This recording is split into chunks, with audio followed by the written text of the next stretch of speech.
কাঠ ডালে কালো। কাঠ ডালে কালো আমার আগের একটা ইস্ট বেঙ্গল সম্পর্কিত একটা বক্তব্য পেশ করেছিলাম, সেখানে একজন কমেন্টে লিখেছেন, একজন ইস্ট বেঙ্গল ফ্যান, সে প্রায় আমার চ্যাট ফোনে বিগত 7 বছর ধরে কন্ট্রিবিউট করে। তো সে বলছে যে এত সমস্যা বা এত অভিযোগ, মানে political influence, east Bengal Durand cup সংক্রান্ত বলছে, পোটেনশিয়াল, মানে এগুলো হচ্ছে অভিযোগ, কিন্তু এগুলো প্রমাণিত কিছু নয়। পলিটিক্যাল ইনফ্লুয়েন্স বা সান অফ সয়েল কোটা বা অস্কার বলছে সবের মূলে তার ধারণা যে ইস্টবেঙ্গলে যখন ম্যানেজমেন্ট বদল হয়েছিল, যখন নিতুরা এসেছিলো ক্ষমতায়, তারপর থেকেই এই সমস্যার শুরু বা সৃষ্টি। তো সে জানতে চেয়েছে যে এই বিষয়ে আমার ব্যক্তিগত কী অভিমত। তো আমার ব্যক্তিগত অভিমত আমি বহুবার প্রকাশ করেছি আমার চ্যাট ফোরামে, লিখিত আকারে বা অডিওতেও বলেছি। দেখুন, ব্যাপারটা হচ্ছে এরকম, চেঞ্জিং টাইমস, মানে এটা বুঝতে গেলে আপনাকে কিন্তু জীবনের অন্যান্য ব্যাপারগুলো বুঝতে হবে। যেমন ডাইনোসর, একসময় পৃথিবী দাপিয়েছে, তারপর যুগের সাথে তাল মেলাতে না পেরে ডাইনোসর হারিয়ে গেছে। তেমন আপনারা সিনেমা হলগুলো দেখুন, যে সিনেমা হলগুলো একসময় দাপিয়ে বেড়াতো। প্রত্যেকটা বড় বড় যে কলকাতার সিনেমা হল ছিল, প্যারাডাইজ, গ্লোব, যত মানে ধর্মতলা অঞ্চলে জ্যোতি, মানে অমিতাভ বচ্চনের সিনেমা বেরোতো বা যে কোনো ধর্মেন্দ্রের সিনেমা বেরোতো, বাংলা সিনেমা বেরোতো প্রাচীতে, মিনার বিজলি ছবিঘর, এবং সেখানে টিকিট ব্ল্যাক হতো। তারপর যুগের সাথে তাল মিলিয়ে মিলিয়ে প্রিন্ট মিডিয়া বদলে, যে প্রিন্ট যে ফিল্ম বদলে ডিজিটাল ফিল্মস এলো, মাল্টিপ্লেক্স শুরু হলো, এলগিন রোডে ফোরাম। তা আস্তে আস্তে এই সিঙ্গেল থিয়েটারগুলো বন্ধ হতে শুরু করলো। সেখানে টয়লেট খুব নোংরা। টয়লেট নোংরা মানে আগে আমরা যেই মানের টয়লেটের সাথে অভ্যস্ত ছিলাম, মানুষের চাহিদা বদলাতে থাকলো, বিশেষ করে মহিলাদের, তারা পরিষ্কার পরিচ্ছন্নতা চায়। তো তখন মহিলারা বললো, না, এই ধরনের সিঙ্গেল থিয়েটারে যাবো না, ওখানে টয়লেট করা যায় না। তখন সেই মহিলা, তার সাথে যে সঙ্গী, সে পুরুষ সঙ্গী, সে বললো, ঠিক আছে বাবার দরকার নেই, চলো মাল্টিপ্লেক্সে গিয়েই আমরা সিনেমাটা দেখি। এই করে করে ওই সিনেমা হলগুলো বন্ধ হতে শুরু করলো। তার মধ্যেও কেউ কেউ নিজেকে মডার্নাইজ করলো, প্রিয়া সিনেমা হল করলো, বা এখন অনেকে করছে। যেমন দেখবেন আপনারা ব্যারাকপুরের অতীন্দ্র সিনেমা হল, সে একটা নিজেকে মাল্টিপ্লেক্স হিসেবে রূপান্তরিত করেছে। এরকম বেশ কিছু সিনেমা হল কিন্তু, যেগুলো আগে সিঙ্গেল থিয়েটার ছিল, একদম সেই আগেকার ধাঁচে চালাতো ব্যবসা, তারা কিন্তু নিজেদের পরিবর্তন করলো। এবার ইস্টবেঙ্গলের ক্ষেত্রে যেটা হয়েছে, যখন এরা ক্ষমতায় এসেছিল নিতুরা, মানে পল্টুবাবুকে বদলে, তখন ইস্টবেঙ্গলের কাছে চ্যালেঞ্জ কিন্তু খুব বেশি ছিল না। চ্যালেঞ্জ বলতে তখন ভারতীয় ফুটবলে যে অর্থ, সেটা মূলত ইস্টবেঙ্গল আর মোহনবাগানের হাতেই ছিল। এবং মাঝে মাঝে কখনো জেসিটি উঠেছে, জগৎজিৎ কটন টেক্সটাইলস, কখনো মহিন্দ্রা উঠেছে, কখনো ডেম্পো উঠেছে, কখনো নিচ থেকে কেরাল থেকে এফসি কোচি উঠেছে। এবং যখনই আপনারা যদি ইতিহাসটা ঘাটেন, যখনই কোনো কঠিন প্রতিপক্ষের সম্মুখীন হয়েছে ইস্টবেঙ্গল এই নিতুদের আমলে, তখনই কিন্তু ইস্টবেঙ্গল তাদের পেছনে চলে গেছে। সেই জেসিটি বলুন, প্রথম আই লিগের সময়, যেটা ন্যাশনাল ফুটবল লিগ ছিল টেকনিক্যালি, বা ডেম্পো, যখনই তাদের উত্থান হয়েছে, একটা দুটো ক্লাব বছরে, ইস্টবেঙ্গল কিন্তু তাদের পেছনে চলে গেছে। এবার আইএসএলের ক্ষেত্রে যেটা হয়েছে, এরকম জেসিটি টাইপ অনেক ক্লাব রয়েছে, একাধিক ক্লাব যাদের হাতে অর্থ রয়েছে। আর আগে যেটা ছিল, প্লেয়ারদের সাথে চুক্তি 1 বছরের হতো, এখন একটা রোলিং কন্ট্রাক্টে চলে গেছে। সমস্ত আইএসএল ক্লাব প্লেয়ারদের সাথে একটা লম্বা চুক্তি করে, ধরুন 3 বছরের বা 5 বছরের একটা চুক্তি করে, এবং প্লেয়ারটা যদি ক্লিক করে যায়, তার চুক্তি শেষ হওয়ার বেশ অনেকটা আগে, 1 বছর আগেই সে কিন্তু চুক্তি নবীকরণ করে নেয়। মানে একটা রোলিং কন্ট্রাক্ট, প্লেয়ারের পক্ষেও সেটা ভালো, কেননা খেলা চলাকালীন যদি তার কোনো একটা এসিএল হয় বা কিছু হয়, সে 1 বছর মাঠের বাইরে, তো তার যদি একটা অ্যাক্টিভ চুক্তি থাকে, তো ক্লাব তাকে হেল্প করে রিহ্যাব করার জন্য, আবার মাঠে ফেরত আসার জন্য, যেটা অসীম বিশ্বাসের ক্ষেত্রে হয়নি।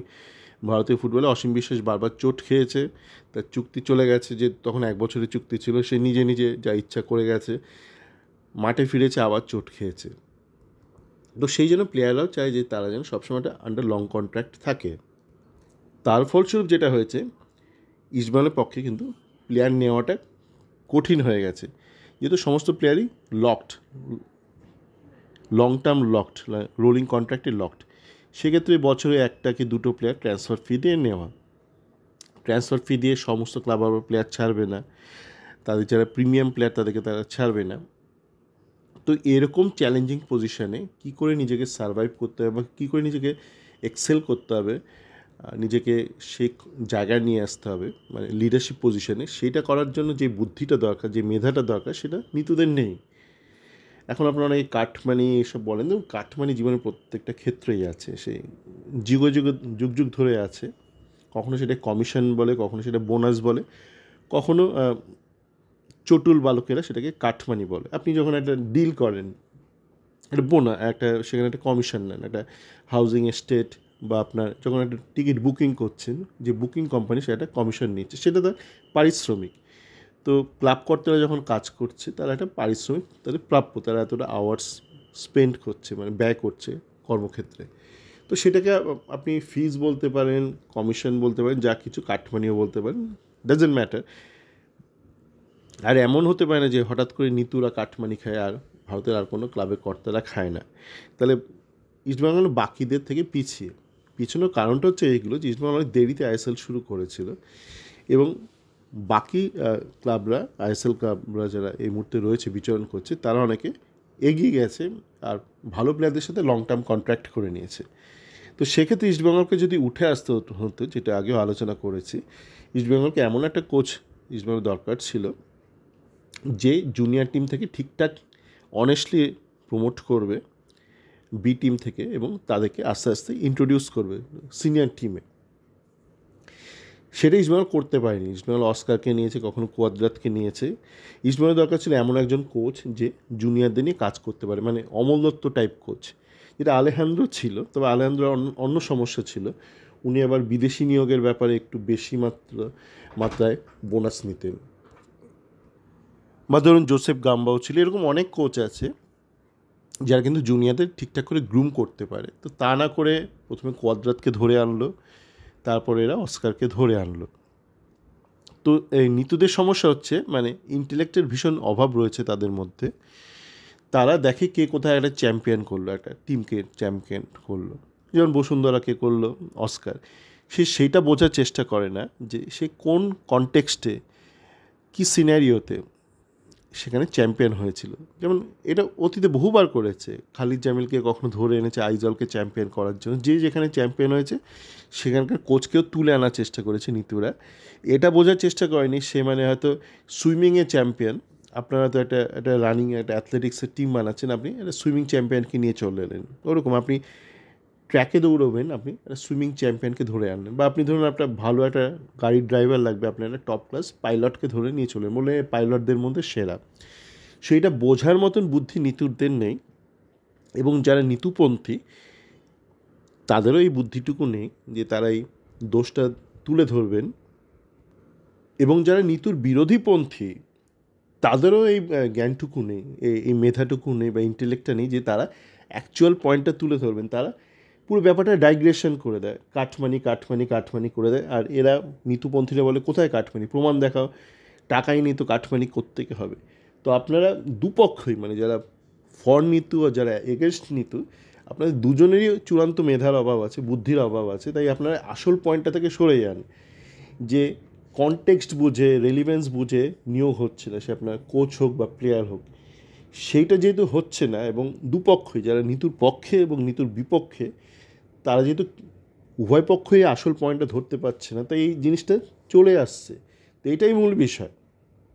এবং এইটা নিয়ে আমি এখন আলোচনা করছি না, যে প্রশ্নটা করেছে সে নিজেও জানে, কেন সে 7 বছর ধরে আমার ওই চ্যাট ফোরামে অ্যাক্টিভ, যে এটা নিয়ে আমরা বহুবার আলোচনা করেছি। তো দেখা যাক মানে কতদিনে এদের চিন্তাভাবনা, এদের কাজকর্মে একটা পরিবর্তন আসে। সকলে ভালো থাকবেন।